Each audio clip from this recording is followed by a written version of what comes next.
going to start with Robin. Thanks, Olga. So my name is Robin Risky. I work with the Department of Health, and I'm also part of the Community Opioid Response group that's here in the Brattleboro area.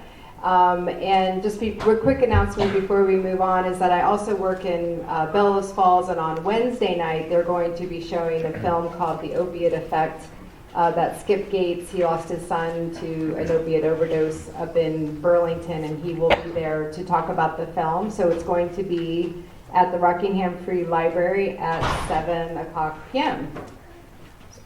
Thank you.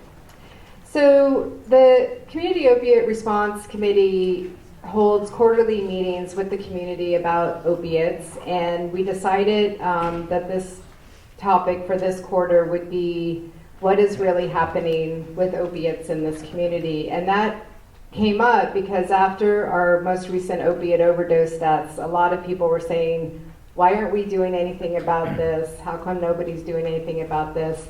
And for those of us who are in the field and do a lot every day, we really wanted to highlight to the community what is happening and how everybody can be a part of the solution to this huge crisis that we're in Vermont. Some of the things that I wanted to share is that Vermont is doing a lot. We actually rank number one with only one other state for all of the things that could possibly be happening at this point in time in the United States. So for example, we distribute Narcan, we have a prescription monitoring system, we have one of the best treatment systems in the U.S. We have no wait lists in Windham County. So if you hear people say, well, I can't get treatment for my opiate addiction, in Windham County there's a zero wait list. So if you know people that need help, we have help available. We have our law enforcement is much more aware of the issue. They provide drop boxes for prescription drugs. We are actually reducing the number of prescription drugs that people are abusing in the state, and that's across all age groups. We also are working to reduce stigma around addiction so that we can help people get the help that they need. We do a lot of prevention efforts, which we'll hear about tonight, safe storage, proper disposal, and yeah, so it's pretty amazing when we look at our scorecard for Vermont. We're actually doing quite a bit. Vermont has we're 0.8%, so 0.8% of our population 12 and over say that they have used heroin in the last year. And although this ranks us at 5th in the country for use, the survey is based on such a small sample that we're actually pretty much the same as many, many other states. We also speculate that our heroin rates are driven by supply and demand. So as we decrease prescription drug abuse, people turn to heroin because it's more accessible, it's less expensive, and they are still in their addiction and seeking their high. We also know that Vermont, and we got this from the Department of Public Service, is that Vermont is a destination place for drug traffic. We're not just a pass-through state, so we are seeing more arrests of heroin as well. Our overdose deaths are also up. We had about 105 overdose deaths last year, and we believe too that this is as a result of fentanyl and stronger batches of heroin, and just the good news is that despite this increase, we are not seeing the same level of increase as our neighboring states because we offer Narcan, which is going to be discussed tonight and is a life-saving substance that any of you could be carrying, and also because we have such good treatment. So we actually are doing quite a bit to hold back the tide, and we're hoping that in time the crisis of the prescription drug abuse will see a reduction in heroin use as well. And again, our wait lists are down, and I guess just finally I want to say that as a prevention person, we know that we have to be very comprehensive in everything that we do to address this issue. and that we never talk about just one drug. It's really important that we recognize that the early use of alcohol, tobacco, marijuana, and other substances start that addiction cycle in the adolescent brain, and that it's really important that we not just separate out opiates and not have conversations about those other substances as well when we're talking about young people in particular. So I will pass it back to Olga. We thank you all for being here tonight, and we know that this is an ongoing conversation. We don't expect to get it all done tonight, and we have a board here to put down topics that you might want to have us discuss in the future. Wonderful, thank you, Robin.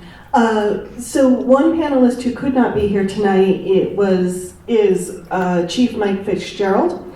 There is an emergency he had to respond to. But we do have some other folks on the panel who will speak to some of the things he was going to speak to tonight. However, if there were specific law enforcement questions that do not get answered tonight, write them down and bring them to me, and I will take them to Mike as soon as we have a chance to meet. So thank you. So up is Cassandra. I'm going to have her introduce herself and talk a little bit about her programs. Hi, everybody. Is it on? No, it's not. I didn't think it was, but I was. Hi, everybody. I'm Cassandra Holloway. I apologize for my allergy voice right now. I'm from the Brattleboro Area Prevention Coalition. I am the director. I have been there for nearly 5 years now.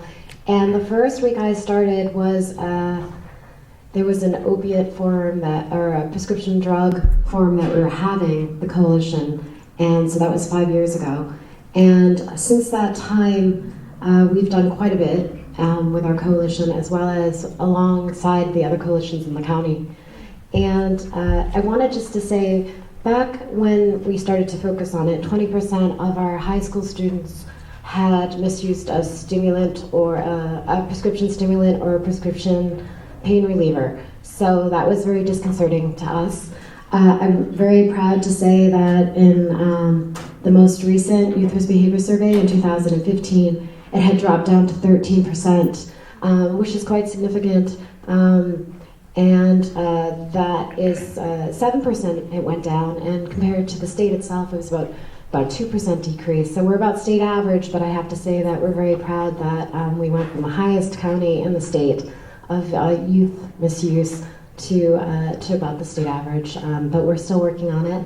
One of the things that we started around that time was the Lock Your Med campaign, and I'm hoping that many of you have seen this over time, and we just really appreciate this poster. It says she gets her hair from her mom, her eyes from her dad, and her drugs from her grandmother's medicine cabinet. So we're still educating, especially grandparents, because they tend to have more prescriptions, and it's not something they had to think about before, that this is a misused drug that youth are using. And so I think we've done a wonderful job at making people aware to secure their medication, and as well as to dispose of it. And we have a disposal box right at the municipal building where the police department is, and it's open 24/7. It looks like a mailbox, and you can put in pills or patches. If you have liquids, you do have to go kind of old school and put them into kitty litter or coffee grounds. But we're very fortunate, and it's very well used. It hasn't decreased really. It's pretty even as far as how much people are disposing. So I'm just really proud of this community and getting unused medication out of their cabinets that they're not using.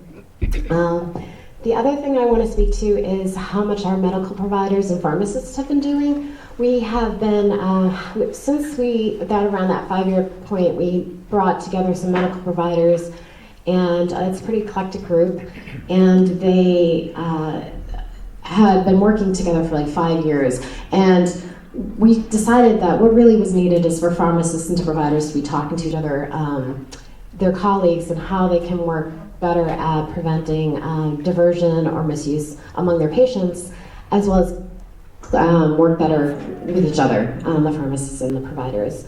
because, you know, we get siloed. And so we started having dialogues about a year ago. We do about quarterly.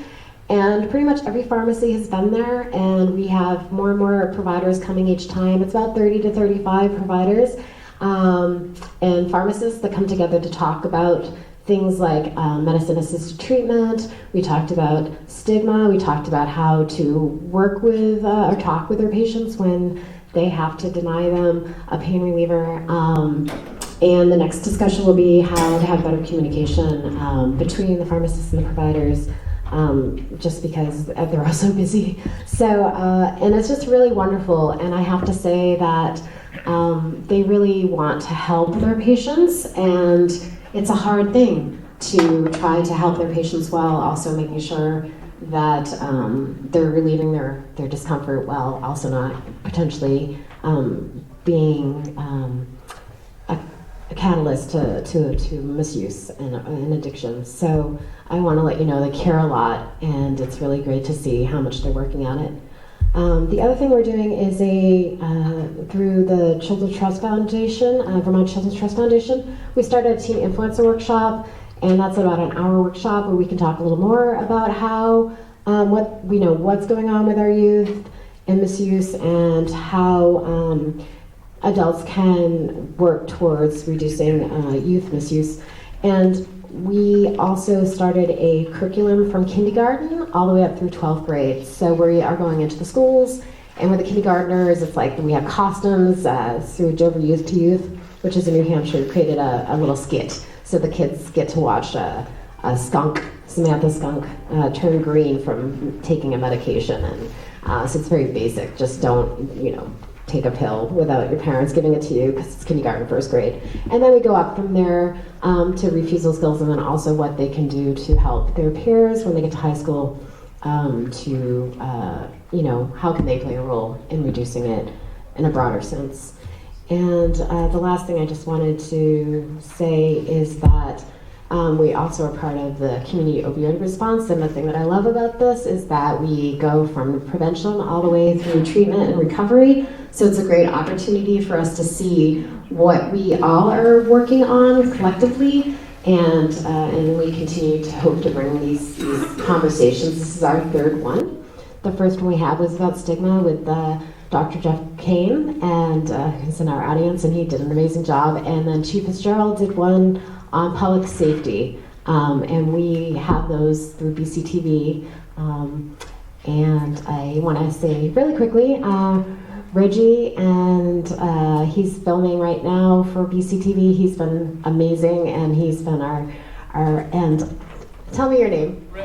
Rich. I just want to give them a shout out because they've done a lovely job of filming this and editing it. And so that's on BCTV if you wanted to see those. Thank you. So next is Sue. Yes. Hi, I'm Sue Conley. I work for the AIDS Project at Southern Vermont. I'm running a syringe services program, which I guess you probably think of it as a syringe exchange program, but we call it syringe services program because we offer not just clean needles to people, but also services along with it. We come. Sue, if I could just stop it. Oh, sorry. Okay. So we are coming from a harm reduction thought base, and it's public health that we're thinking about. We are open on the first and third Tuesdays of the month from 9 to 12, and what we do is we offer clean needles for people that are using. We offer hepatitis C and HIV testing. We offer referrals to treatment and condoms also.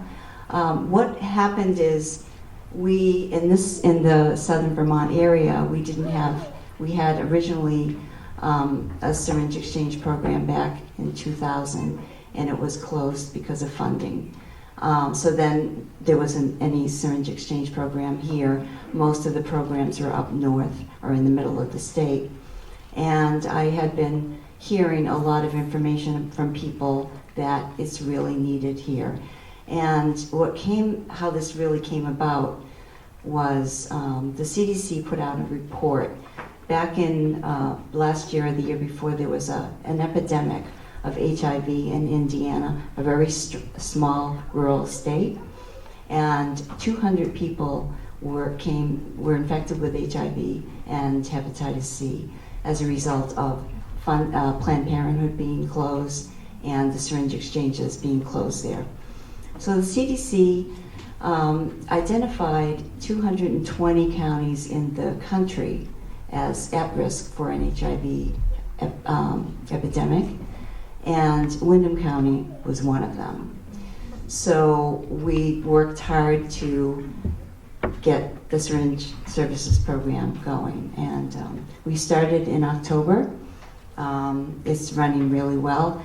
One of the other things that's really important about it is that people are bringing their used needles to us, and we dispose of them.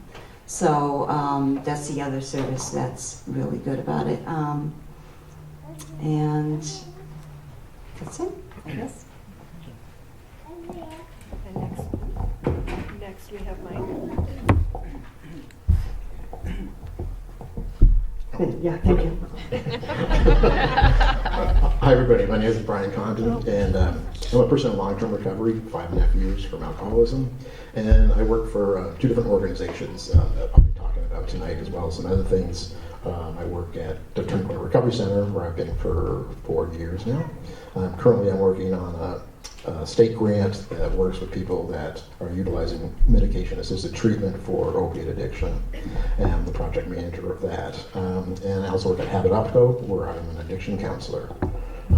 One of the things I wanted to mention tonight, though, about stigma is a very big thing, and I try to address it, kind of make people think a little bit about it. But one thing I'd like to mention is that no one chooses to become addicted to drugs or any other substances, but by getting treatment and recovery support, they are choosing to become better, to get better. One of the important resources in our community is peer recovery, and peer recovery basically means like peer-to-peer. One person that's in personal recovery helping, or personal or family recovery helping another person. It can be like a big connection, and just knowing that other people have gone through this, what they're going through, could be an amazing support. And that's what Turning Point is really all about. It's a peer recovery center. We're staffed almost exclusively by volunteers in personal or family recovery. It's a safe and sober place to go. There's people there to talk to. We've got games, pool table, Wi-Fi, computers, full kitchen. There's always coffee and snacks, and a lot of great groups going on. We also have a community meal on Wednesdays at noontime, so if you ever wanted to just stop in and check us out, that can be a great time too. We have a really nice lunch each Wednesday.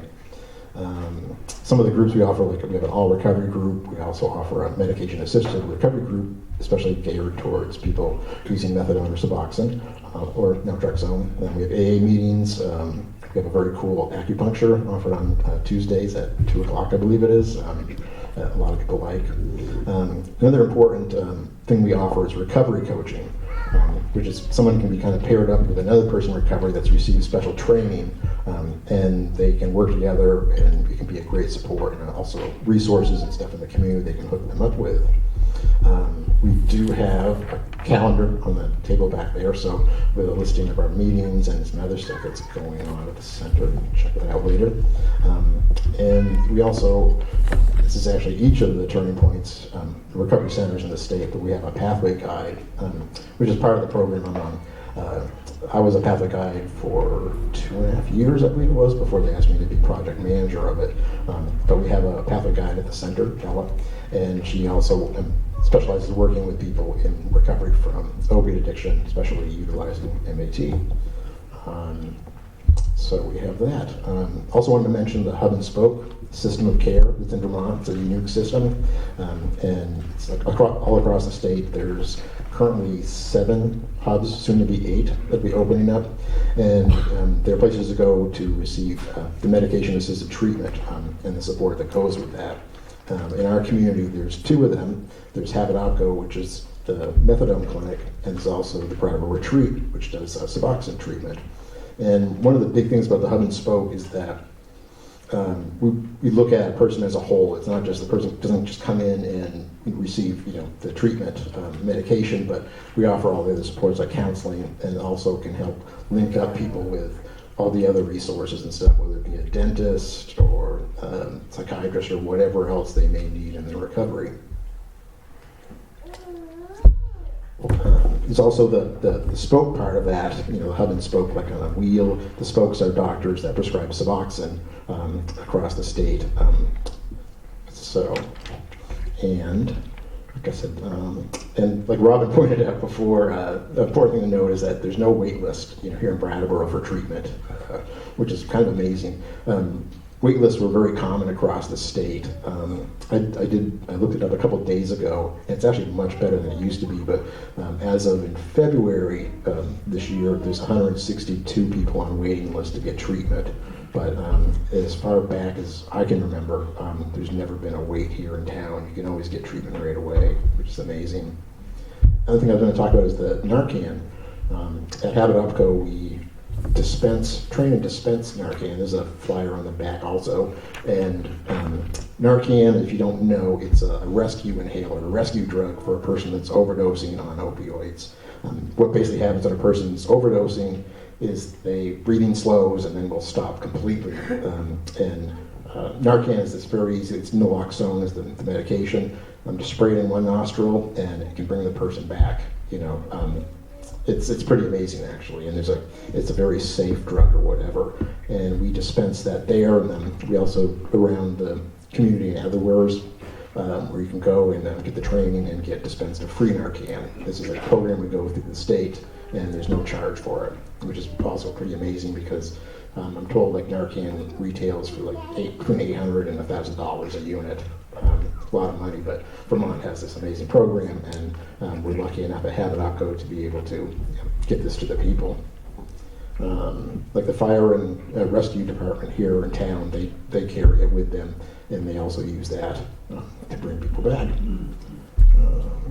And also a person on our core committee, Sue Avery is not here this evening, but she asked me to speak a little bit about Naranon, which is a group that she's involved with, and it's a family group.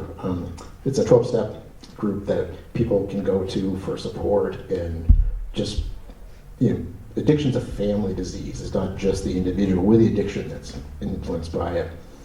So it has a tremendous effect on those around them, whether it be friends or family members, other loved ones. And they can go to Naranon and talk about it and get the support they need and work through it, because it can, they need the support as well. There's also a flyer back there with the dates. There's a meeting here weekly in Brattleboro on Tuesdays, and also in Keene on Thursdays. Let's see. And last but not least, at Turning Point, we are planning a candlelight vigil. Jenny O'Connor, a recovery coach at our center, is working to set that up. And there's going to be a planning meeting on Wednesday, April 12th at 4 o'clock at Turning Point. We'd like you to come on down and talk and see if you would volunteer or whatever. And once we set a date and get that running, we'll announce that. And it should be an amazing event. They did one in 2 now in Bennington. That's been a big success. So it's going to be a great thing. And with that, thank you very much. Fantastic, thank you. One quick question for either Brian or Cassandra.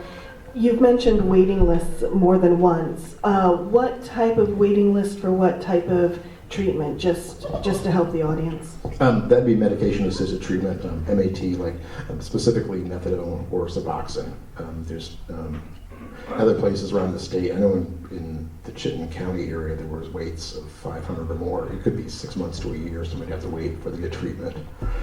And here in town, there's they can just give us a call, and within a few days we can get them in and get treated. Do they get supports as well? Yeah, absolutely. That's one of the big parts about the hub and spoke system. And the hub, where we kind of have 2 halves of one hub here with the Brattleboro Retreat and Habit Opco, and then they get all the supports they need, not necessarily on site, but linked to the people they need, whether it be any other kind of provider, other counseling and meetings and things like that. Wonderful, thank you. And Cassandra, I believe you wanted to add something about Mike Fitzgerald's work. So, I'm sorry he's not here because I just always love to hear from him because I think he is just such a great representation of the change that is being made around substance abuse, I'd say nationally, and how it's being looked at. And he's kind of a front runner in that as far as looking at it as a brain disorder and not a crime. And I just want to say that he's on our steering committee, and I know that they have a social worker. They've had one for a while through HRS, and they use that employee quite a bit when they're dealing with somebody who's struggling with substance abuse or mental illness. And one of the things that we were recently speaking of, we just created this resource guide. You guys are the first ones to get this. And it has all the resources in the county for substance abuse, including the medicines treatment and the Syringe service program and our prevention coalition. But we also created these pocket guides, which are more crisis kind of situations when people are kind of potentially at risk of, who need immediate help. And in speaking with Chief Fitzgerald, he's going to make sure that all of his officers have these on them. So I just want to just give him a shout out for that, and thank you. Fantastic. So that was a brief introduction to a lot of the different resources that we have available in this county.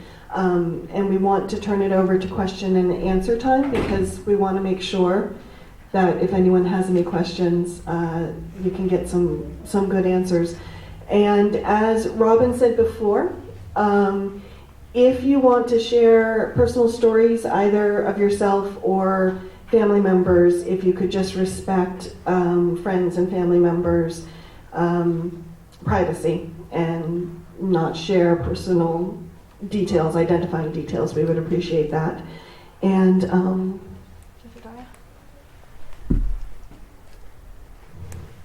so I will have one mic, and Jed will have the other, Jedediah, sorry.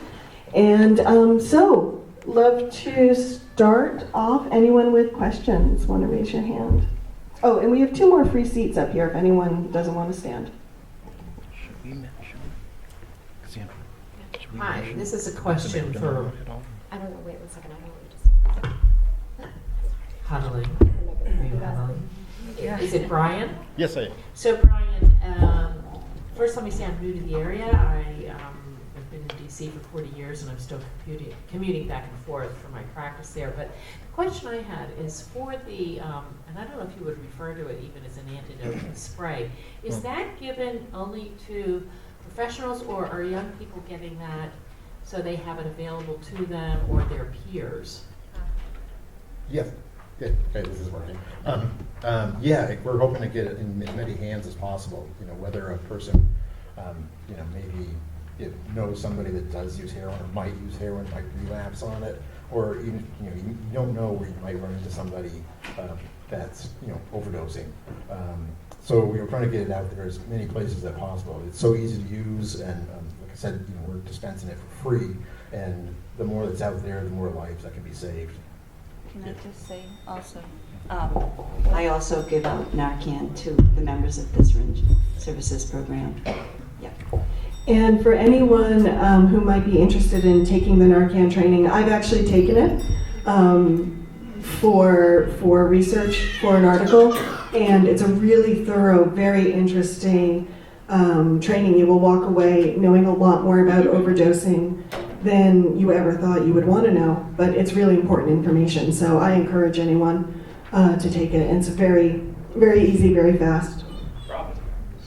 I just wanted to say, if you haven't seen what Narcan looks like, it's literally just a little nasal spray capsule that's very, very easy to administer. And one of the things that Chief Fitzgerald was going to talk about was the Good Samaritan law.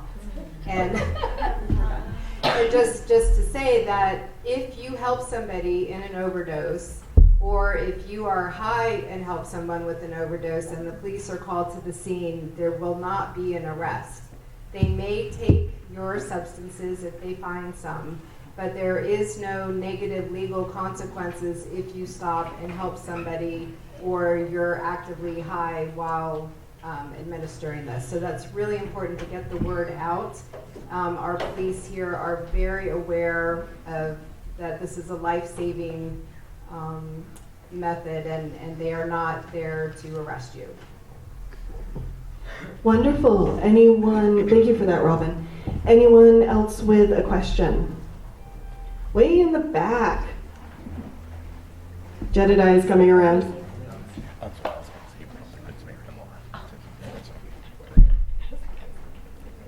Thank you, Jeff Potter, editor of the Commons. Thank you, Olga. To follow up on that last question about the Good Samaritan law, is that a municipality by municipality type of thing, or is that at the discretion of individual police chiefs, or does that work statewide? It's a state law, and it's a relatively new one. I think it's been like less than 2 years that's been in place about. So it's state. Thanks. Yeah. Way in the back. Thank you. Somebody was, I think it was Cassandra, was mentioning that Vermont is a place where there's a lot of drugs moving through there and through here, and I work with homeless folks in the area, and I can't tell you how many clients I have who have said that they never met heroin until they came to Brattleboro. So I'm just wondering if any of you folks could know the history of why are we here? Why is it like this in our community? One of you want to take that? Or Robin? Brian, thank you. That's kind of surprising because, heroin's ubiquitous. It's everywhere now. There's no place in Vermont you could go and it's not available. I am not aware of like Brattleboro being more prone to it or anything like that. And there's a lot of things that can lead a person to end up using heroin. I know most of the people I've worked with, once swore that they would never do that, and you have to start with pills. Very often, an actual prescription from a doctor, and then that got cut off, and to go from one thing to the next, which is things that they never thought they would be doing. But it's everywhere now, and I hadn't heard about no one seeing it or being aware of it till Brattleboro. I'm not sure either. I will speak to substance abuse among youth. We're always kind of an anomaly in this area. Windham County is generally a little bit higher in substance abuse, and I think one of the reasons is that we're in this kind of corner of Massachusetts and New Hampshire. We're very accessible to other areas, and I think we're also very transient. So it's hard with our youth sometimes to kind of track, because I think there's new youth every year, but I do know that it's something that we are always aware of. It. We're always improving. We're always doing well, which is good. Other than marijuana, that's been creeping up a little bit in the sense of perception of harm, or if it's okay to use. That's something we're working on now. But everything continues to drop, which is great. So we don't really know fully, but that's definitely a part of it. What I can speak to with that, again, research for articles, when I've spoken to Brattleboro Police, what they have said is the way heroin enters the community has changed over time. Probably about 10 years ago, it might be, say, a group of friends would get together and they'd kind of pool their money and they'd drive down to another city, Massachusetts, Connecticut, New York. And they'd buy heroin, but it would be for their friends. It would be for their own use. And what has changed over time is the actual business of dealing drugs has moved north. And so where we used to be at kind of the very end of the market for heroin, it's now moved more towards us. So that is one change the police have seen. Up here, I shall pass you. On that note, can any of you speak to people being able to order drugs online from overseas. I've started hearing about that, and I don't really know much about that. I don't know if any of you can speak to that. And it sounds like it's the more dangerous strain. It hasn't come up really, and I've talked to the state police and like their drug diversion, and it just doesn't seem to be an issue in this state, as well as pill mills is another thing that we're really fortunate we haven't had any pill mills, which are, where people can just go and give a doctor $100 and get a prescription or something. Like, we haven't had those issues in this state, and I don't know, do you know why? No, we don't know why, but we're very lucky that hasn't come up. Next question. Don't be shy. Oh, fantastic. I saw your hand first and then yours. Can anybody say anything about, I know Mike's not here, but under what circumstances do people get arrested and incarcerated? You were talking about when they don't, but when do they, and how's that handled? Well, one of the reasons I'm so excited he was joined our steering committee is because one of the things he said is homelessness and addiction are not crimes, and we're not going to treat them like they are. So when they're arrested, it's for something else, if that makes sense.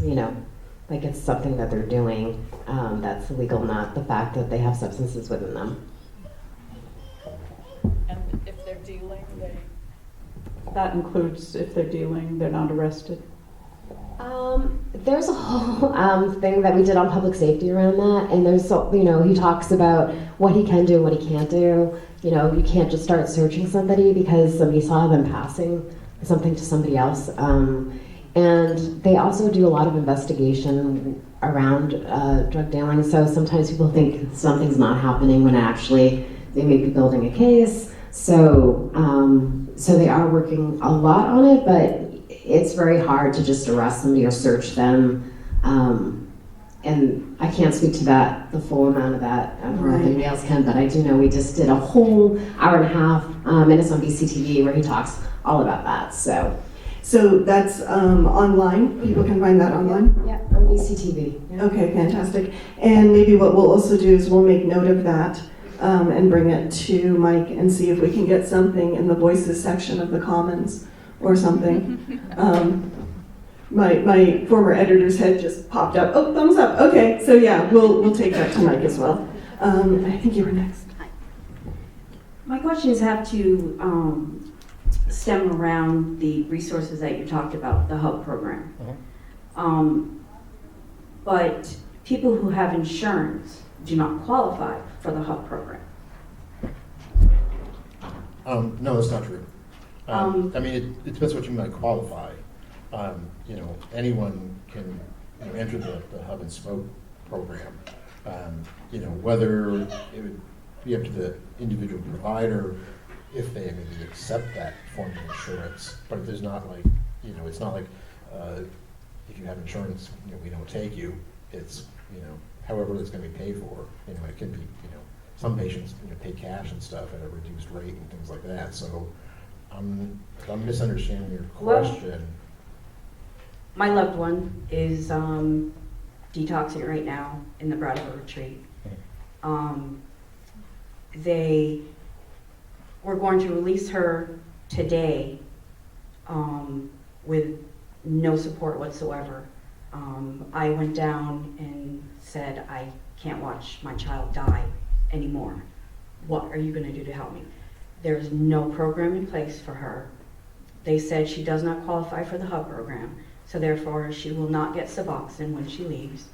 There are no doctors in Brattleboro that prescribe Suboxone, so she cannot go to the doctors. There's one in Townsend. There's a 2-week waiting list for her to get medicine from the doctor in Townsend, and there's a 2-week waiting list for the doctor in Putney. Those are the only Suboxone doctors here in this community, or this area. I demanded that they please help me, do something. The only thing they told me to do was cancel my health insurance on my daughter, put her on Medicaid, then she can qualify for the HUB program. So therefore, I had to call my work, cancel her health insurance, which is crazy, get her on Medicaid, and now she's going to enter into the hub program. But you talk about resources, I don't see them. Yeah, I'm really not sure about that individual case, but I know we have at Opco, we accept some insurances, and other ones can be processed through working through the insurance company to get an exemption, but a pre-authorization and stuff. So I'm not really sure of the details, so I don't really have an answer for that. Brian? But, I could say about the buprenorphine hub, the Suboxone. Excuse me, sir, could you identify yourself? Dr. Jeff King, I'm the Chief of Addiction Services at the Brattleboro Retreat. And this problem actually comes up quite a bit. The Suboxone hub was put in place by the state. It's a very important and useful program, but one of the key shortcomings is that it's paid for by the state, and pretty much the only people eligible for it are insured under Vermont Medicaid. And people with private insurance come by there occasionally and can't be admitted because the reimbursement mechanism isn't there. Sometimes those individuals come to the spoke program after retreat with prescribers, and it sounds like a huge inconvenience and hardship, but that you've jumped through hoops and are going to provide access for your loved one. And to me, that's a victory, but it's a shame you had to go through all that. Is there anyone here who might want to recommend another step or another option? Just in case there is one we're not considering? Well, the methadone program at Opco has more flexibility in terms of insurance, although the reason the hubs were created by this in Vermont is both the methadone program and the hub Suboxone programs, there's daily dosing. So it provides a lot of structure and accountability for people trying to get started in recovery. And people at the state level thought that the need for that intensity of care shouldn't dictate the pharmacology. So it used to be with buprenorphine prescriptions, if somebody needed more accountability and structure, we'd send them to methadone. Now, if they're eligible, they can go to the hub and have that structure and accountability. And often people, if they do well in the hub program, they transition to a spoke, either in one of the offices in the area or in one of the groups that we have at the retreat. But again, I sort of admire your tenacity as you dealt with this, because it is a glitch the way things are organized right now, and unfortunate. 3 years Thank of you. watching your child die over and over and being revived by Narcan. I don't want to survive on Narcan. I want her to survive. I don't want her to just breathe. I want her to live. Narcan's not the answer. We need support. Thank you. I think I saw this gentleman's hand first. And then there was a woman. And okay, so I'm going to start with this gentleman, then we'll go to you, and then you.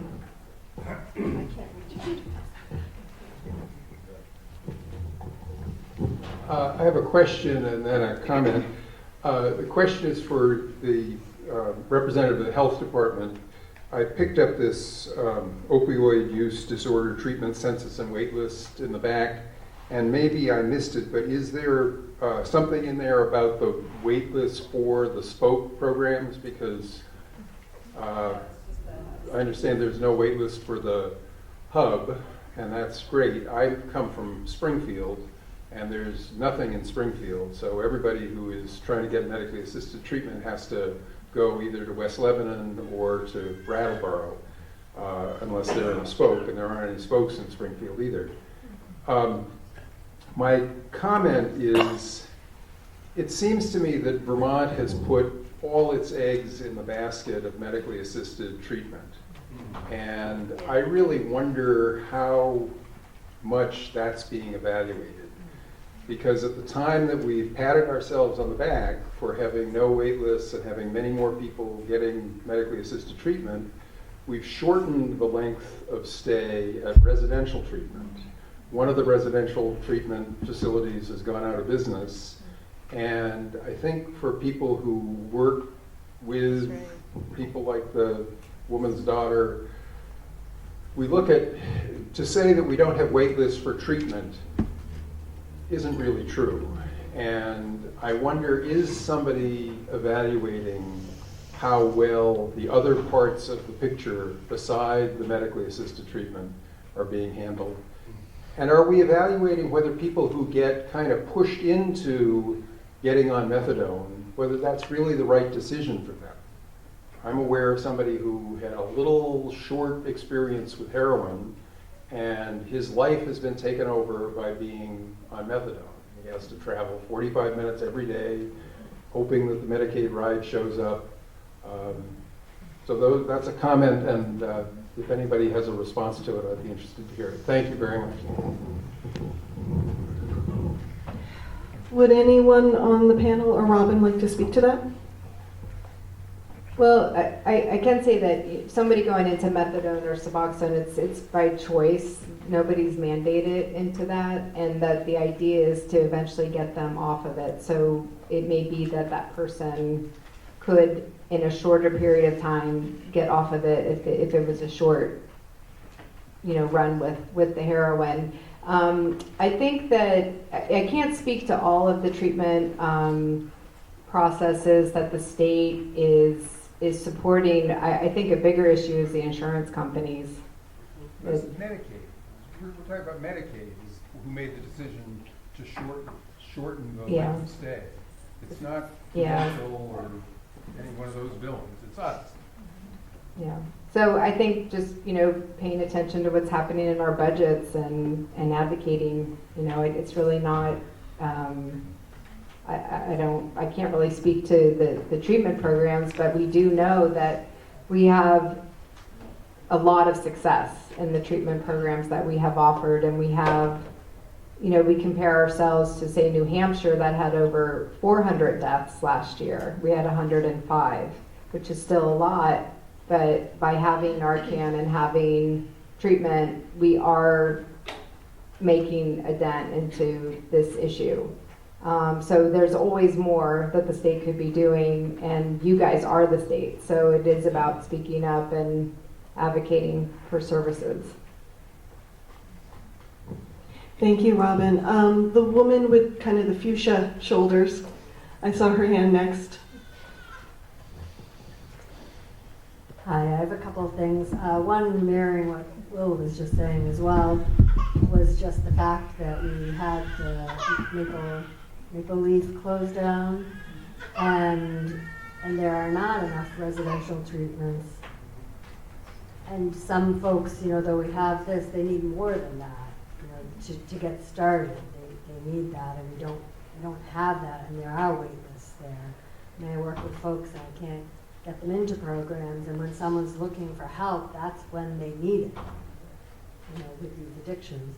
My other comment is, and I guess it's also a question, but it's around the whole part of the drugs and the illegal aspect. And when they are arrested, we have many folks who do get arrested, and even with alcohol, and multiple times it becomes a felony.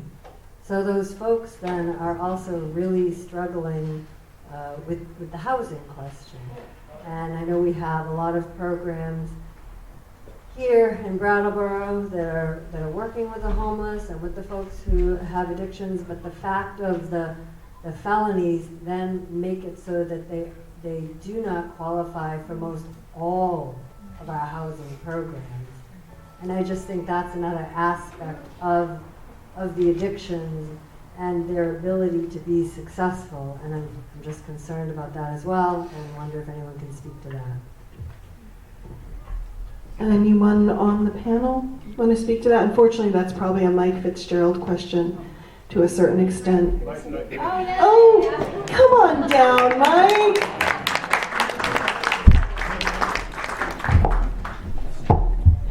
hope he didn't say anything wrong while you were gone. We just totally made it up. No worries.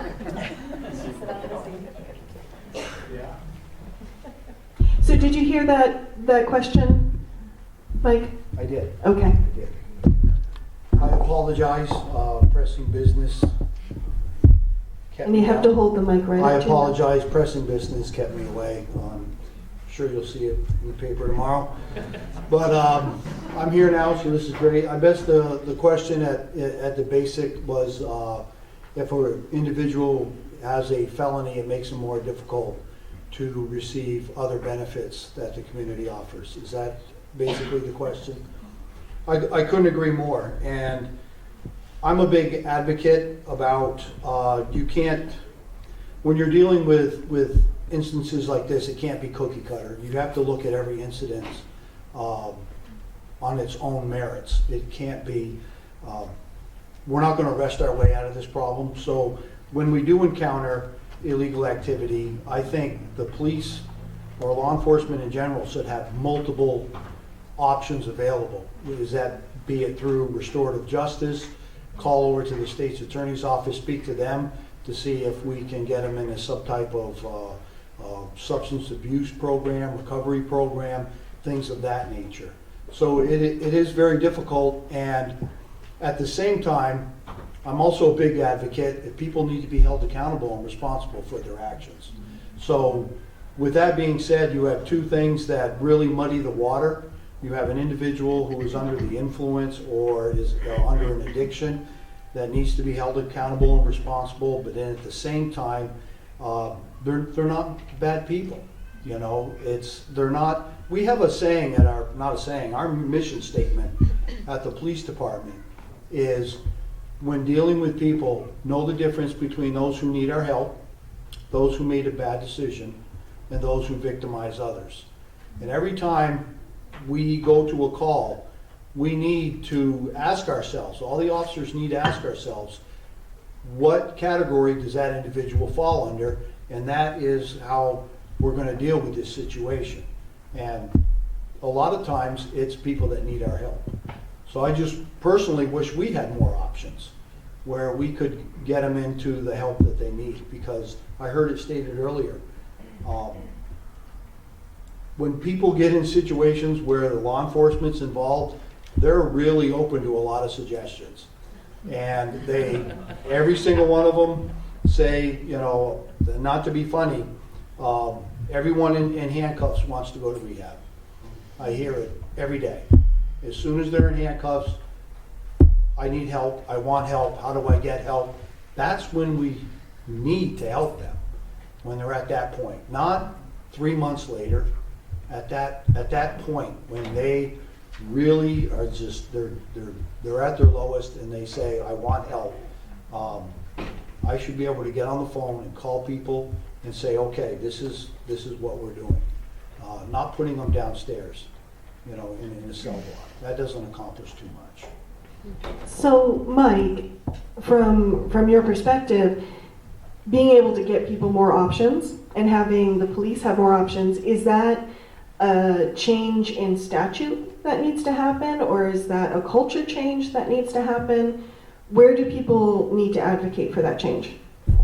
We'll certainly start at the state level, and we are very fortunate that Vermont leads the way in a lot of aspect when it comes to dealing with opiate addiction through law enforcement and the judicial system. But that's something that the state's attorney's office, the courts, the law enforcement, and the legislature really need to come together and stop looking at things in a silo, but basically come together and say, okay, how are we going to deal with this problem? Thank you. If people don't mind hanging on to their questions for a second, since Mike wasn't here in the beginning, I just was hoping you could speak quickly. We touched on the Good Samaritan law, but I was hoping you could do that. And also, I know the department does welfare checks, and I'm wondering under what circumstances can you do welfare checks, and under what circumstances, or if any, can you not do them? Sure. The Good Samaritan law. That is, I don't know if a lot of people are familiar with that, but that was enacted simply to encourage people to call if, even though some illegal activity is going on, when you're dealing with the health and safety of other individuals. So if we go to a scene, it's because someone's called because of medical reasonings, and you're on probation and you're violating that probation, or you're on conditions of release from the court, things of that nature. No law enforcement action is going to be taken against you. So that's pretty much the Good Samaritan law, that no matter where you're at, conditions, probation, things of that nature, you call us and we're not going to arrest you for violating your conditions or probations or things of that nature. What was the second one? Welfare checks, when you can do them, if there's any circumstances when you can't. Sure. Welfare checks, we do a lot of them. Mainly it's for the elderly. So, but we do them for anybody. And what is hard for us when we do a welfare check, you have a right to be in home and not answer your phone. You have the right to be in your living room and turn out all the lights. And you don't want to talk to anybody. You most certainly have that right. So we have to be very careful when we do welfare checks without violating that individual's right. So there's a lot of circumstances that we look at. You call and say, I'd like to do a welfare check on my dad. Okay. Tell us a little bit about him. He's 82 years old. I talk to him religiously at 7 o'clock every night. He doesn't go anywhere. He just went to the doctor's today. Could you go by and talk to him? It's 9 o'clock at night. I've called every 15 minutes. Nothing's there. So we would ask, okay, what does he drive? With cars, things of that nature. And we would go to the house and we would knock on the door. If they answered and said, yep, I'm fine, I got some bad news, I don't want to talk about it. Okay, that's great. Or even if they don't answer the door, we turn around and walk away. Okay, we don't go in the house unless there are some extenuating circumstances that would prompt us to going into it. So we do them, we do a lot of them, but they're really, really tricky. It's not like we're going to go inside without any real strong evidence that that person is in danger. Wonderful, thank you. I believe Mr. Knowles was next up. My name is Bill Knowles. I'm a recovering alcoholic of 35 years. I'm giving myself up. If there wasn't consequences for my actions, I'd be still drinking. So let's not get away from that. And when I started here, I was so uncomfortable with this meeting, the way it started, because it sounded like this was like a nice party here. You know, now we're getting real. We're hearing the real problems. There is a waiting list. You don't just get up and go and get on your Suboxone. We come up with these Suboxone. Now we got Suboxone, and the money's going to Suboxone instead of going to treatment centers to get these people into treatment so we can pay consequences for our actions. And we don't have enough. When that treatment center closed, I was pretty sad, pretty pissed off to know that all these people, these professional people, didn't jump up and make sure that place stay open, but it didn't. It's closed. We got to get a little more serious. I moved to Southern Vermont in 1972.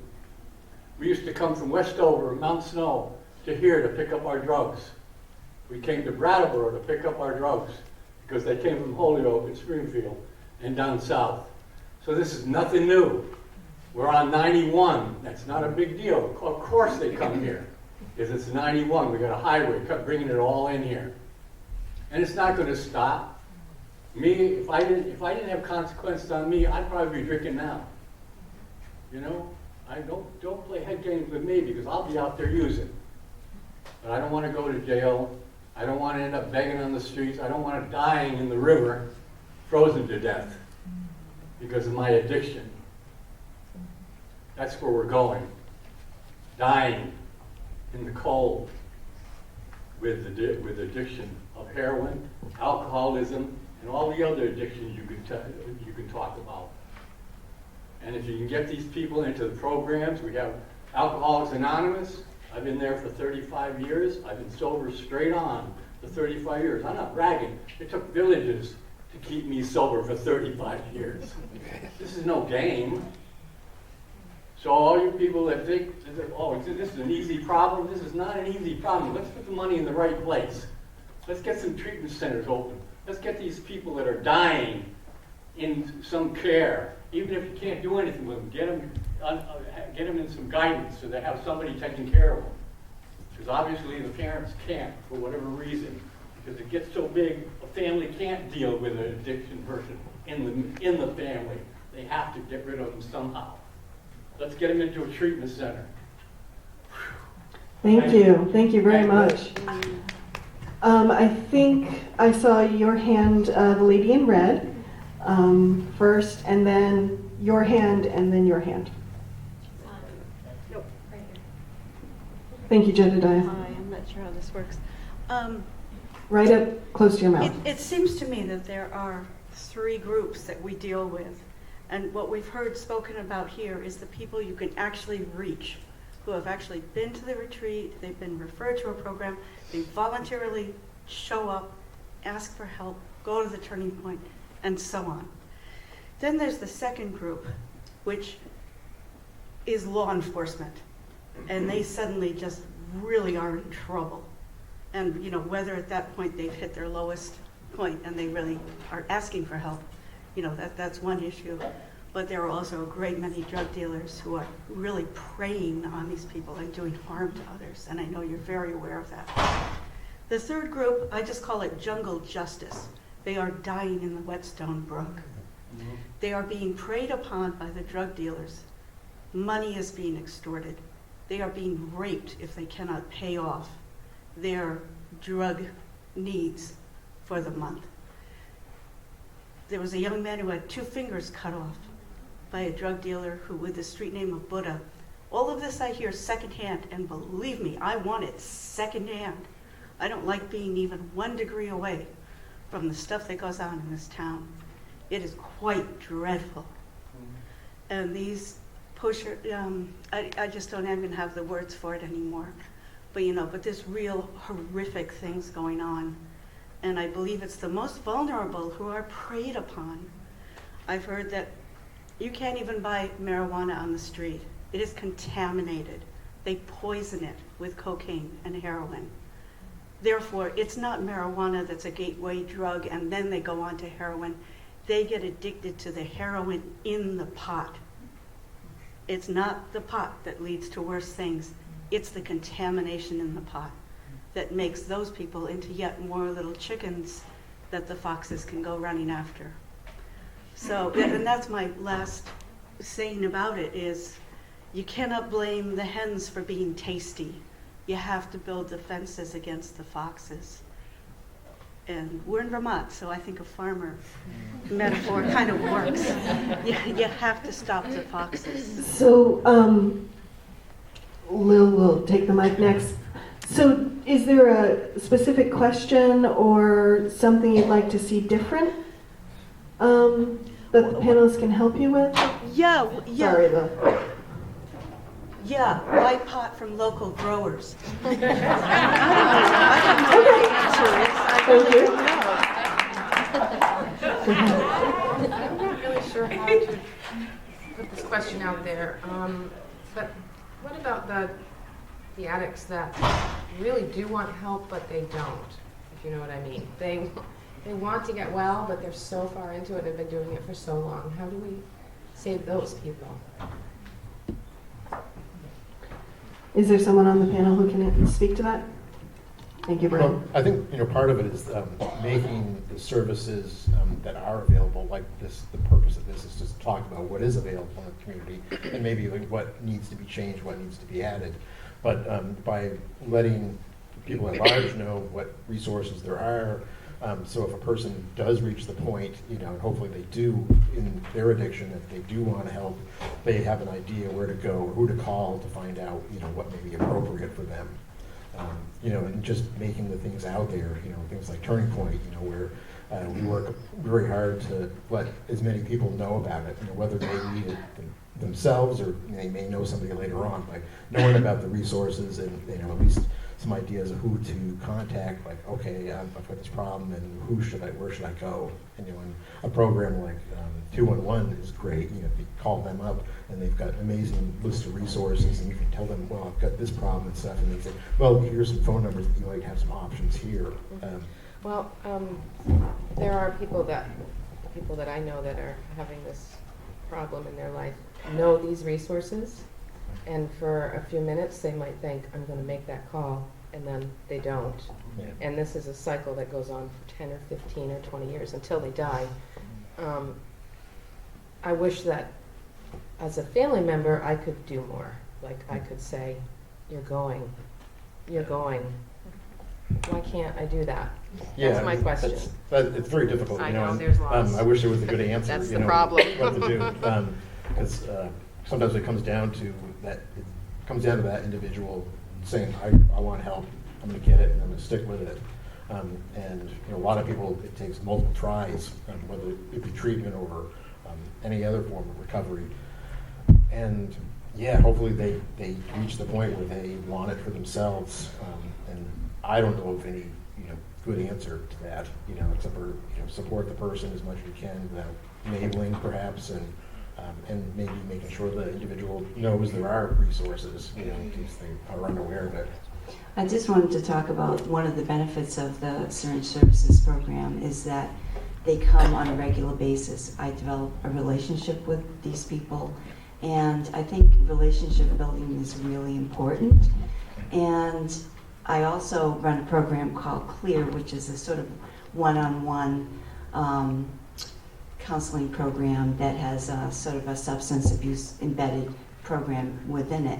So developing a relationship with people that are using and they see me on a regular basis, they start to trust, and then perhaps maybe I can move them into another place. So that's a real benefit of the program, the Syringe Exchange. That may be part of the answer. One thing I'd like to add is, why aren't they getting the treatment? And once again, I'm sure you guys touched on this, the stigma that's attached to it. And I know what we are trying to do is, once again, build exactly right, the trust and relationships, but to be more involved, like at the drop-in center and Groundworks, recovery, Turning Point,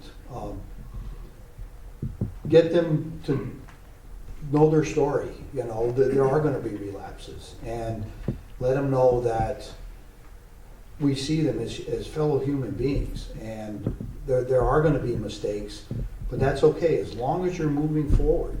If from recovery, you're in recovery and you have a relapse, hopefully it's longer than the last one.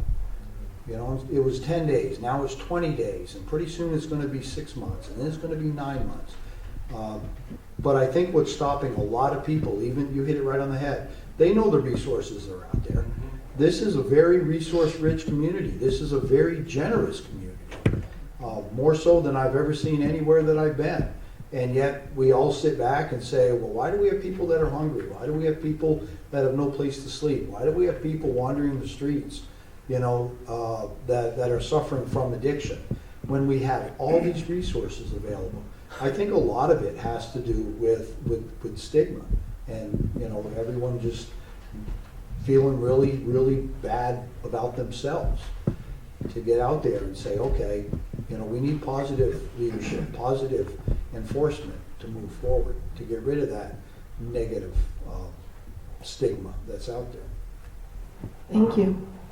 I just wanted to add to that the interesting thing about the opioids is that it actually has kind of brought substance abuse to the limelight, it's kind of spotlighted substance abuse.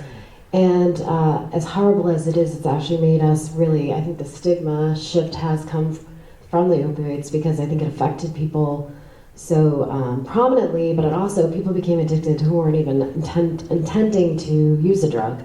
they were using it as prescribed and they found themselves to be addicted. So it became this whole broader scope of people. So it's interesting because I feel like the opioid crisis has paved paths for substance abuse in a general sense, including, again, how we are now looking at stigma. One quick question before we move on. We mentioned Naranon earlier for support for loved ones of people who are dealing with addiction. Are there other services? I mean, can a loved one speak to a peer counselor? Is there another way for people who are trying to support someone with an addiction can get help themselves, can get support themselves? I can speak for Turning Point. One of the things we do is it's a family-friendly place, and it's for family members of people with addiction or hopefully recovery or soon to be in recovery, and we offer supports and stuff like that. Nothing specialized per se, and I think that'd be a great thing if there were more groups and organizations that supported the families. There's also Al-Anon, the alcoholic side of Naranon. But I'm not really sure, it's not really my area, so I'm not really sure exactly what resources and supports are out there, specifically. Fantastic. This gentleman's has his hand up, and then we'll go to you. Thank you very much. I'm Glennon. I'm a retired teacher, science teacher and health teacher at middle grades. And the one thing that I haven't heard anything about up here, we're talking about the effects after people get addicted to opiates. And the school system has historically been really reticent to jump into this area. Until relatively recently, there hasn't been really scientifically researched curriculum that pays dividends in terms of you start talking to kids at 4th grade, 5th grade, 6th grade. Some people say, "Wow, that's way too early." It's not way too early, and we've gone through. I taught in the system for about 20 years. We went through curricula after curricula after curricula, and it rarely had, the teachers rarely had enough time to give it, a real chance. And so, you do that and you say, okay, we finished that unit, and never come back to it. And so, I think the emphasis has to be with young kids, and a recognized curriculum that teachers will actually be able to use to plant a seed, in hopes that when they go through this, they don't just get it in 3rd grade and then 7th grade and then 11th grade. You get health on a regular basis. And I think that if you had a room full of teenagers in here as your audience, listening to all of these people whose lives have been really compromised because of the drugs that are easily available up here, I think that maybe some of them would say, I really don't want to get going down that road. Thank you. Cassandra, I know you work in the school system sometimes. Can you speak to that? Yeah, I think that's the reason we we started working with the schools, and we're trying to, with the kindergartners, where the people dressed in costumes as an adults, as middle schoolers. So we're doing a lot more pair to pair, so middle schoolers to high school to middle school is something we're working on. We're also working directly with the middle school leadership team and looking at how life skills are protective factors, planning and decision making, how you interact with people, how you persevere, how those are all skills that help with our protective factors, hopefully to prevent people from using substances. But I think to your point, I agree. I think we don't speak to it enough, and we wait too long, which is why we're trying to start at a younger age. I will say that we've talked to quite a few high schoolers, and I think one of the beautiful things with this generation is they're not afraid really to talk about much. And I hear a lot of kids talking to their peers about how substance abuse is impacting them. You know, my father's addicted to opioids, or I haven't seen my mother in 2 years, and they're telling their peers that. So these stories are being said, not only within their social circles, but in classrooms, because teachers are starting to bring it up. So I hope that brings you a little hope that there are some classes that are focused. We had a teacher at the Career Center who focused her whole semester on opioids, and kids did research. They told, they all had to do a paper, and some people talked to, I don't know if they've had to talk to you, but I know one of them wanted to talk to the police department, and somebody told their own personal story. So I do feel like they are at a really good point, and we're really working hard. I have a youth program coordinator who works with all the schools that we just hired. We have a 4-year grant, so I hope we get to see a lot more of that happening. Fantastic, thank you. So we have 15 minutes, and I know we have 1, 2, 3, 4 questions, 5. So we're going to keep the mic, 6. We're going to keep the mic going, but if you can keep your questions as succinct as possible, that would be really helpful. Thank you. So I do some work in Cheshire County Jail, and as a couple of people have said, there are numbers of people there who have no intention of quitting. They may be clean while they're in jail, more or less, but when they want to get out so that they can get high again. And we haven't talked about how great it feels to get high. And what can we do about that? People don't become drug addicts because it's so awful. They do it because it's really fun. Right on. So it's a big problem, and I have no idea what to do about that aspect of it. Well, it's only fun for so long, and then you're just trying to be normal, you know? I think that's what we tell people. You know, it is the high that you're trying to catch. You're trying to hit that high, and then you're just trying to get normal. And then you just, and then you're just trying to find happiness again because you've kind of lost that. So, yeah. I mean, I have a 9-year-old, and I tell him that's why people do it. It feels amazing until it doesn't. And then you're just trying to feel like you did before you started. So that's what we tell our youth. Anyone else on the panel? I'll do the CLEAR program. So one of the programs that I mentioned before is a CLEAR program, and it is it's a one-on-one counseling program for people who have injected drugs or are currently or have in the past. And it's relationship building, and it's a way to sort of a stepping stone into maybe therapy or counseling, treatment. So send her to me. I have cards I'll give you afterwards. And for mom?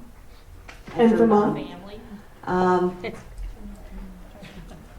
Well, yeah,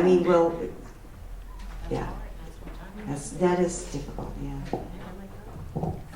I think Naranon doesn't get used enough, so I would definitely, there's information in the back, I believe, on Naranon. Sue Avery has gone through it herself. She's dealing with it herself, so it's a group of people who can feel it, who's been there and be there for you. And you. Everybody else who needs it. Jedediah, the gentleman with the blue and the black checked shirt.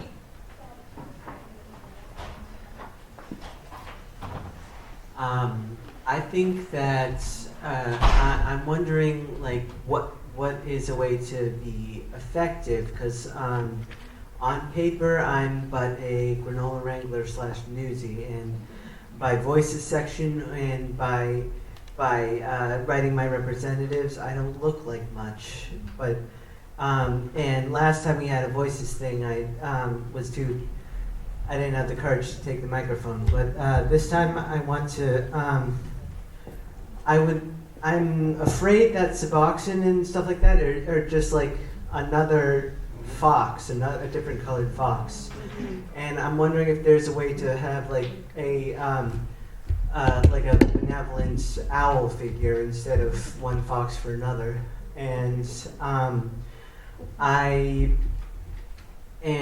don't know how to change the system except in small degrees, but I think that community and storytelling and story building are a big part of it. Thank you.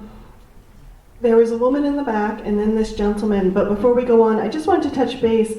Is there anything in your line of work where you would see where people could be the most effective? Where if you wanted community help, you're like, help here. I keep asking for people in recovery to work with us in the work of prevention, to speak to how we can work on preventing it with especially our young people, which is generally our focus. I don't think we have enough of their voices, and they have a lot of power in their stories and how we can change systems. Fantastic. Anyone else want to add anything? Okay, fantastic. So the lady with the, yep. Hi, my name is Barbara Vitalis, and I'm the clinical supervisor at Brattleboro Habit Opco. And I just wanted to comment on a few things. First of all, I really truly believe that medically assisted treatment can save lives. I've seen it happen. And I mean, it does get stigmatized. But I really would love people to break through that stigma. I've worked in medically assisted treatment for 4+ years, and I have seen people's lives change in front of me. And it is a miraculous thing. And, you know, I don't concentrate on how long they're going to be on it or anything like that, because it's working for them and it's not causing anything bad to happen to them. You know, people don't get addicted overnight, and so they can't be cured overnight either. It's like any other disease, and I mean, addiction is a disease. It's just like a disease like any other disease. It affects the whole family, and people need to be able to come out and be compassionate against this disease. Yeah, sometimes people with this disease, their behaviors are really not okay, and they get dealt with the law. But I really think that people need to give medically assisted treatment with support. At Habit Opco, we don't just, people, and the same thing with the Suboxone hub, people don't just come in, get their medication and leave. They get counseling. I, for one, am duly licensed, and the staff that works under me are very, have varying degrees of education, and they do a wonderful job connecting with people. And we also include the family if they want them to come in as well. Fantastic, thank you. So I just got word from the library staff that we can stay over 7. I don't want to abuse that privilege though. So if you had a question, you were holding it, feel free to put your hand up and we'll go a little bit longer. Just a comment or two. I was an addict when I was a teenager, heroin addict, till about the age of 20. And methadone saved my life. I have no doubt about that at all. It allowed me to become a productive member of society. I was no longer stealing and doing all kinds of horrendous stuff to get drugs. It really did save my life. And the question of people wanting to get high, that often gets confused, I think, with self-medicating. For me, it was a way to reduce my anxiety. It didn't have as much to do with getting high as it did with getting well. It was a stupid way to get well. But I didn't start out life wanting to become a junkie, but I did. But I was able to stop too. So, I think there's always some hope. Thank you. Do I hear? Yes, thank you, Beth. Thank you. I'm a nurse and I've worked at the retreat for over 40 years and have worked with folks with addictions a lot. There are just two things I want to say. One is I really appreciate the conversation about connection. I appreciate the conversation about stigma. I'm afraid, however, that as long as something's illegal, it's really hard to deal with the stigma piece. And I know, I mean, you run into that a lot. I'm sure, you know, you guys are great. You could be all wonderful human beings, but the fact that it's illegal in a culture that is about the law, unless you're president, seriously, I think that it's really difficult to deal with this whole bit with stigma and connecting.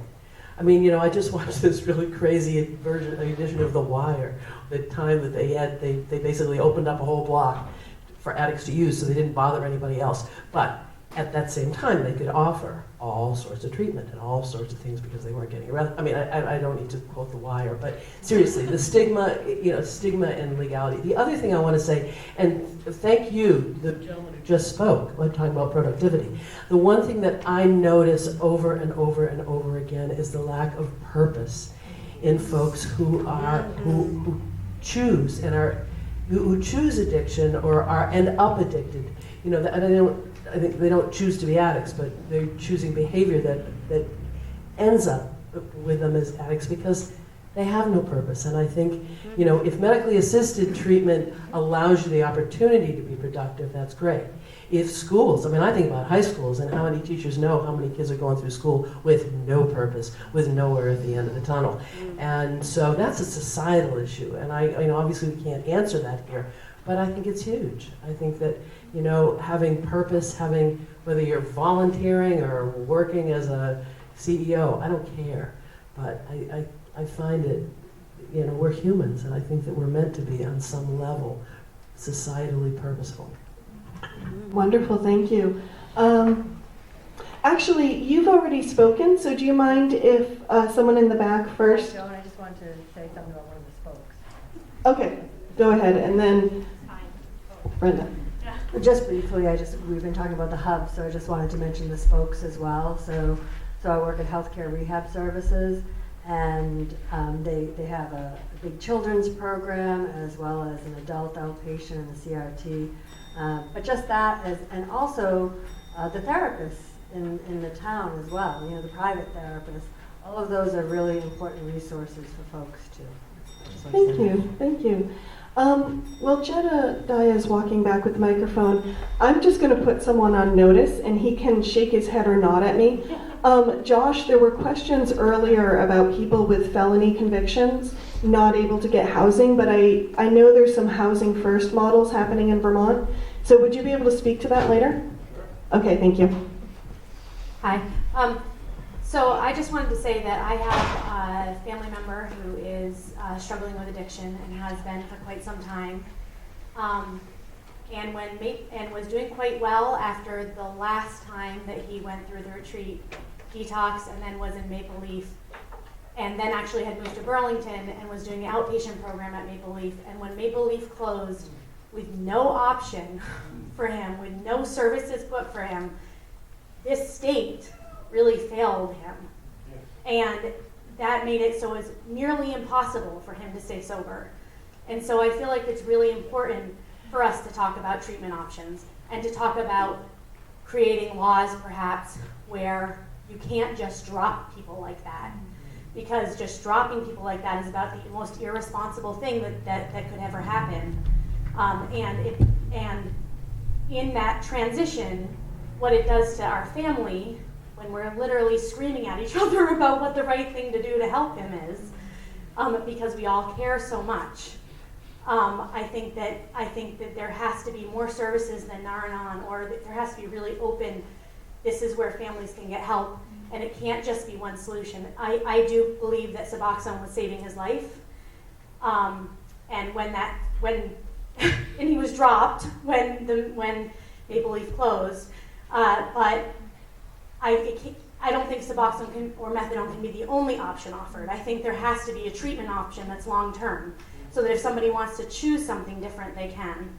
And I also want to add to that, this is something that my family doesn't talk about publicly very often, but 20 years ago, this year, my brother died of a not heroin overdose, but because he wasn't an addict, they could barely find it in his system, they didn't call it an overdose, and we as a family chose not to talk about it because it was at a time when it wasn't talked about.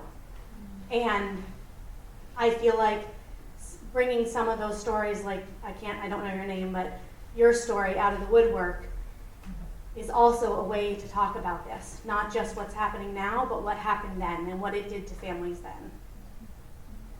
Thank you. Any other questions, comments? If not, I'll turn it over to Josh. Josh, would you mind just coming up so everyone doesn't have to crane? I know. Oh, I'm so mean. Yeah, he won't. He'll never voluntarily come again. Thanks for having me up here. You're a trooper. Something that I was thinking when I was listening to the conversation is trying to hold like two sides of a coin, which on the one side is really heartening to hear what's going on. We have a lot of supports and we have medically assisted treatment and we have some great groups that people can get involved in. We have the Turning Point, which is great. And then the flip side of that coin is that we're in the midst of a crisis, and the work that I see at the drop-in center, at the overflow shelter, groundwork shelter, is that it's not getting better. And so we have these things that are going on. And if anything, things are getting worse, things are getting more intense, things are getting more severe for what's going on. A lot of that is what you were talking about in terms of stigma and connection. We've been focused a lot about the drugs themselves and kind of a one in, one out. The drugs come in, you get treatment, the drugs come out. And that's really isolating this in terms of a community issue of connection and purpose, jobs, economic production, being a valued member of society. We value people by how much economically they produced, right or wrong. That's the way that our system is set up. And there's not many options that are satisfying or keep people engaged long enough to be an alternative to that despair that folks are dealing with when they're in the midst of an addiction issue. Mm-hmm. What's the motivation to get clean? Yeah. Besides this cycle, and it just continues to cycle. So those were thoughts that I was chewing on, and that's broader than this panel. It's broader than this dais that's up here. But thinking about that as a community, how are we making space for people? In terms of housing, which is why you got me up here, there's a number of housing options, but the market here is so tight. We have a really low vacancy rate. Housing is expensive. There are some subsidies that help people pay for housing. If you do have a felony, it's a bit more challenging. You can have some felonies, but other felonies will disqualify you. Am I getting this right, Effie? Good. Effie's the master. And so it makes it really challenging to get these basic supports that keep people from going back to the things that they were doing. And so you go into rehab, you go into treatment, and you come back out and you don't have housing. You don't have a job. You don't have any money. People are looking down on you for what you have been through and what you're doing. And so you have all these things that are facing you right when that's just walking out the door. That's not 2 days later. That's not 3 days later when your friends come back by and they say, hey man, we got some, you want in? How do you say no to that? And so just practically speaking, how do we sustain this as a community, and how do we provide options that are really outside of the box in a system that's so strapped for cash that we can barely keep up with the man coming in the front door, much less take a step back and think about innovative solutions that we're not doing right now. Wonderful, thank you. Any other questions before we start wrapping up? Fantastic.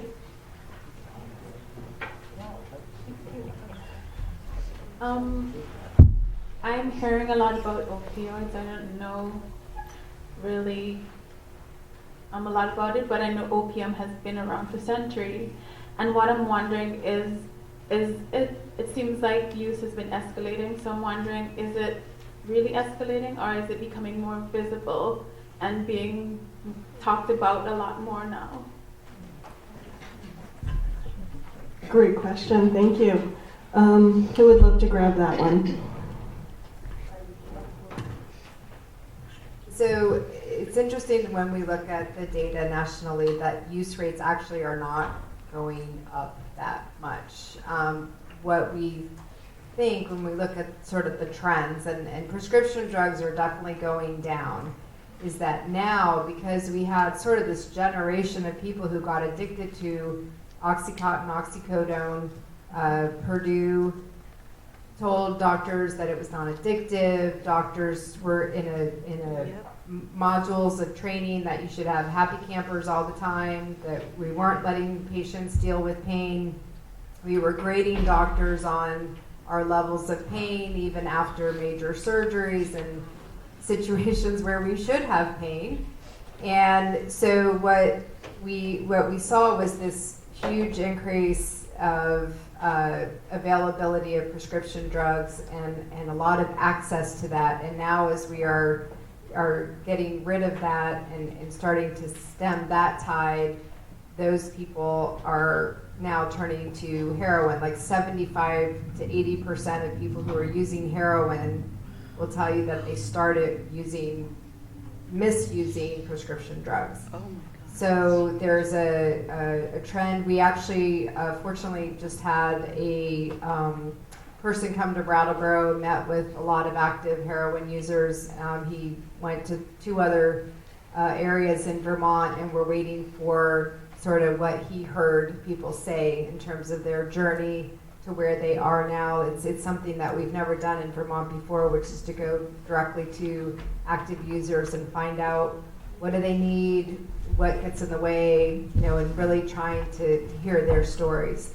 So our treatment rates went up 700%, but our use rates did not go up. We have 0.8% that are using heroin. It's just more visible, like you said. And it's a horrible, horrible addiction that is, when it's in your family, when it's in your community, it's very visible. And our 18 to 25-year-old population in particular are the most that are struggling. Thank you, Robin. Last call for questions or comments. I know I spoke before, but I wanted to recommend a book. Fantastic. Would you pass that back, please? Since we're in a library, I thought I would recommend a wonderful book that I just finished reading called Dreamland by Sam Quinones. And I want to read a quick excerpt from it. Very, very, very short. I believe more strongly than ever that the antidote to heroin is community. If you want to keep kids off heroin, make sure people in your neighborhood do things together in public often. And it goes on. But it's all about connection. When people are excluded and marginalized, the drug looks awful good because it never lets them down until it does. But this is a great book. I don't know if they have it in this library, but it's really worth reading. We'll get it. Yeah, Thank you. Fantastic, thank you. Perfect. Just before we wrap up, does anyone on the panel have any closing comments? I do. Just wanted to say that all of the programs that I run are free and anonymous. I have cards on the table out there, little cards, and also some of these little posters that talk about the Syringe Services program. Fantastic, Brian? Yeah, I just wanted to mention too that medication-assisted treatment does save many, many lives, and it's a really great tool for somebody in recovery. But it's not the only path to recovery. There's many other ones, and what's right for one individual compared to another, who knows? Hopefully they can figure it out themselves. But it is a great help. But, and there's all kinds of other things that go along with it. Like a counselor, a therapist, and many other things that go into it. Meetings. And recovery is an amazing thing, and I like the comments about having purpose and stuff, because I know in my own personal recovery, when I, quit drinking, having a purpose and finding a passion is what, saved me pretty much. So I think that and the connections and stuff, it's all part of it. There's not any one, magic, bullet or whatever that's going to solve the problem. It's a bunch of things combined. And hopefully we can make sure there's so many resources out there that a person can find the right combination of them. Thank you. Mike or Josh or Cassandra, any closing comments? I just turned it off, sorry.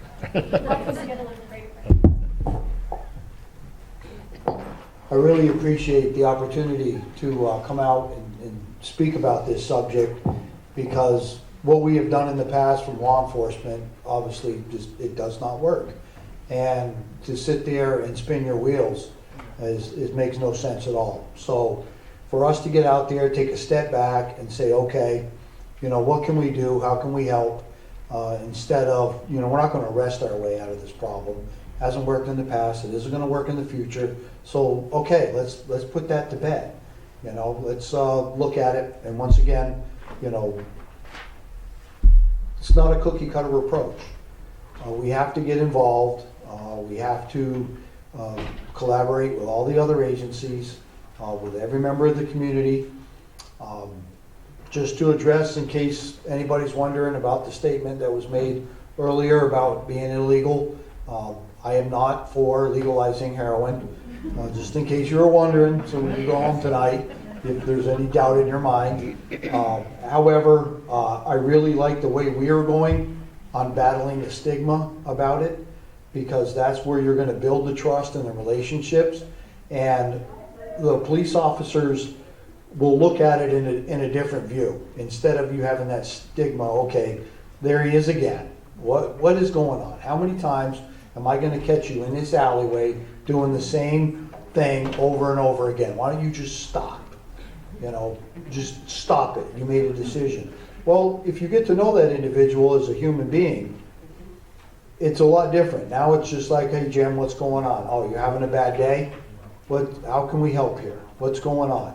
You're still accomplishing a whole lot more, but you're just taking the blinders off. The law enforcement, hooking them up and just arresting them. So, and that has all transformed from everything that's happening with these different community forums that we have. So I'm very appreciative of that. It happens by Cassandra, Josh, Sue, Brian, Susie, everybody reaching out and not being afraid to call the police department. I don't know if afraid's the wrong word. Maybe people weren't thinking that we were interested, that we had nothing to offer. Why is a cop coming in here? And I'm sure you all want to talk about stigma.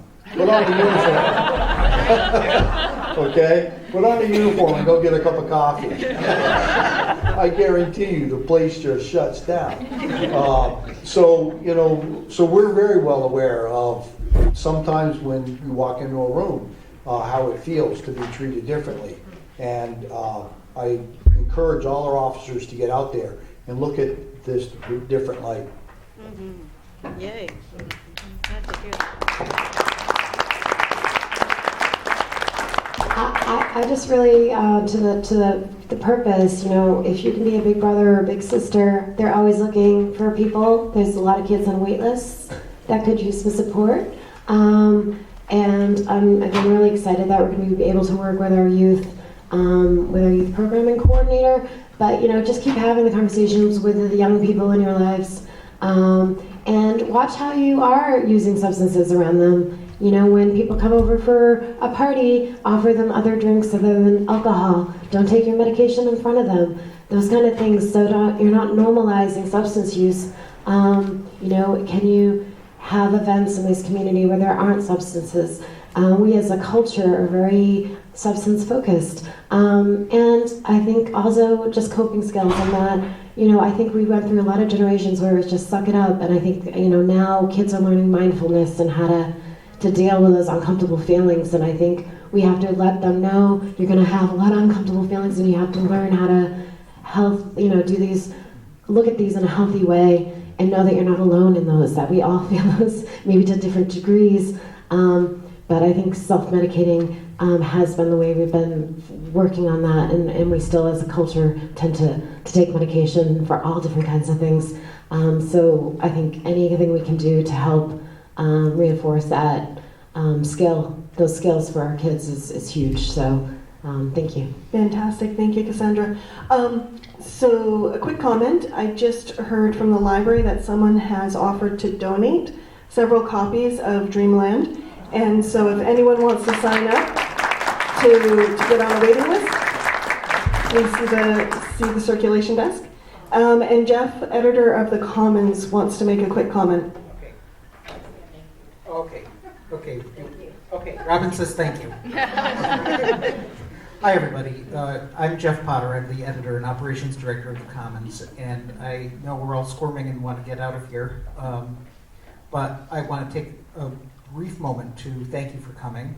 This is part of our Voices Live series, where we partner with nonprofits and other organizations doing amazing things in the community to bring the discussion that we want to see in our Voices section really literally into the open, and have events much like this one. I believe this is the 5th one that we've done over the past couple of years. One important thing I would like to say about this is, in case what we do is through the audio and video that we get from Brattleboro Community Television, and thank you, by the way, for all the volunteers that are doing this.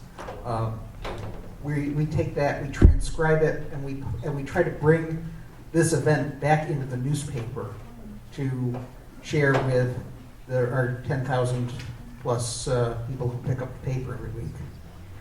If there's anything about tonight's conversation that you would not be comfortable sharing with 10,000 readers, I'm inviting you to get in touch with me and just let me know or if you would like me to handle something sensitively. I don't usually do stuff like that, but this can be a really difficult, really fraught subject, and a lot of people have bared their personal journeys here, and I want to be respectful of that. So you are welcome to get in touch with me. My email is jeff@commonsnews.org, and if you've never emailed me before, you'll get an auto reply that you'll need to do to get.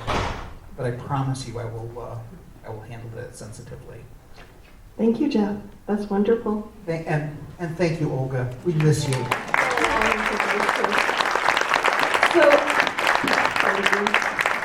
I want to thank everyone who came out tonight. The conversation was wonderful. We will be having future Voices Live. I know that you guys will be doing more conversations. So stay tuned. I think what I heard tonight a lot of was, while there's a lot of great resources in this community, there's still a lot of gaps that need to be filled. And that a lot of people want to know how to be effective. So we will squirrel those 2 comments away and see if there's a way we can bring them to future conversations. So thank you. Thank you to everyone at Brooks Memorial Library for hosting us.